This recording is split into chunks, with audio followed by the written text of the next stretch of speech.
Hello, c'est HR, votre chroniqueur. Alors concernant la série Fubar saison 2, disponible sur Netflix, qui est blindée de clins d'œil old school et de grosses ficelles. Que vaut réellement cette saison 2 de Fubar? Forcément, on voit ça ensemble. Let's go!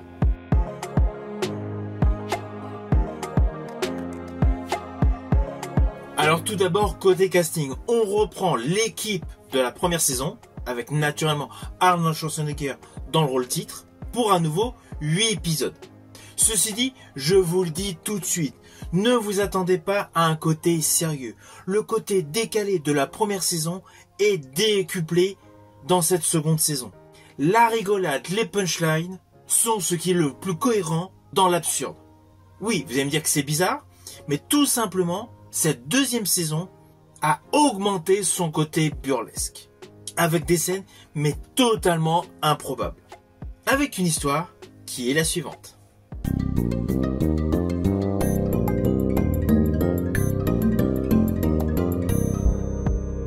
Alors la totalité de la famille Brunner est tout simplement cachée dans une safe house car leur identité a été compromise. Mais c'est là que pointe un nouvel ennemi qui menace la planète avec un attentat nucléaire. Alors oui, évidemment, les seuls à pouvoir stopper cette menace nucléaire est l'équipe portée par Arnold Schwarzenegger. Donc déjà, ce postulat est assez comique. Mais bon, passons. On retrouve l'actrice Carrie-Anne Moss, qui interprète une ex-compagne au personnage interprété par Arnold Schwarzenegger, qui s'avère être une méchante, mais toujours amoureuse du personnage interprété par Arnold. Ce qui va rajouter un côté cocasse au déroulé de l'histoire. À cela s'ajoutent des éléments dignes de Babe le cochon.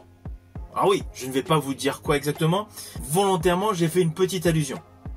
Car vous me connaissez, je ne veux pas vous spoiler sur l'histoire.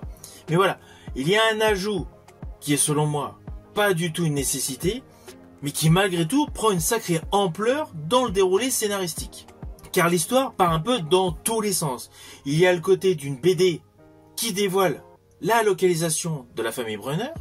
Il y a le côté espion russe, agent double, un côté donc plutôt sérieux, le côté action movie et le côté décalé. Je pense notamment à une scène où deux individus sont à la recherche de quelque chose se retrouvent confrontés à des motards dans un trafic de drogue.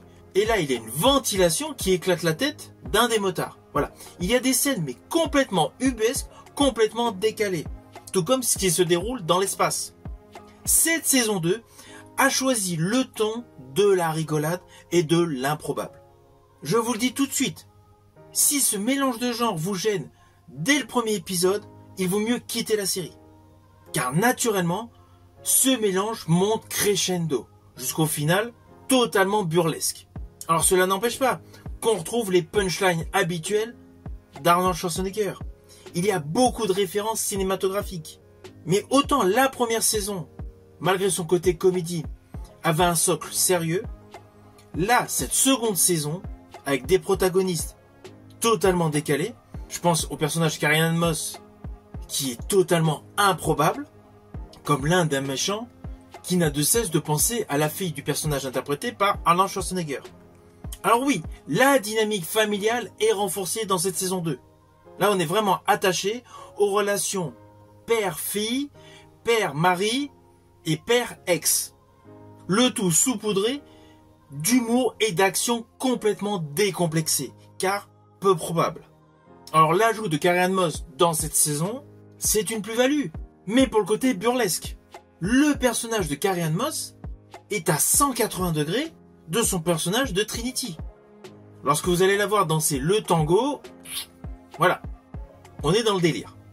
Cela n'empêche pas que le côté espionnage et agent double d'autres personnages resserre quelque peu les vices de cette série qui semble partir dans tous les sens. Mais implicitement, il faut voir Fubar saison 2 comme une série qui ne se prend absolument pas la tête. Alors au final, c'est une série que je vous invite à découvrir, mais uniquement si vous aimez les séries familiales totalement burlesques et improbables. Si vous cherchez une véritable histoire d'espionnage avec de véritables twists et un côté suspense, il vaut mieux passer son chemin sur Fubar saison 2. En fait, cette saison 2 est un réel mélange de la carrière de l'acteur Arnold Schwarzenegger. Il avait certes son côté sérieux avec les Terminator et les doubles détentes, mais il ne faut pas oublier son côté rigolade avec Junior, jumeau, la course aux jouets. Vous prenez tous les films d'Arnold Schwarzenegger, vous les mélangez, vous obtenez forcément cette saison 2 de Fubar. Pensez tout simplement à me mettre en commentaire ce que vous avez pensé de cette saison 2 de Fubar. Je vous dis à bientôt pour une prochaine vidéo.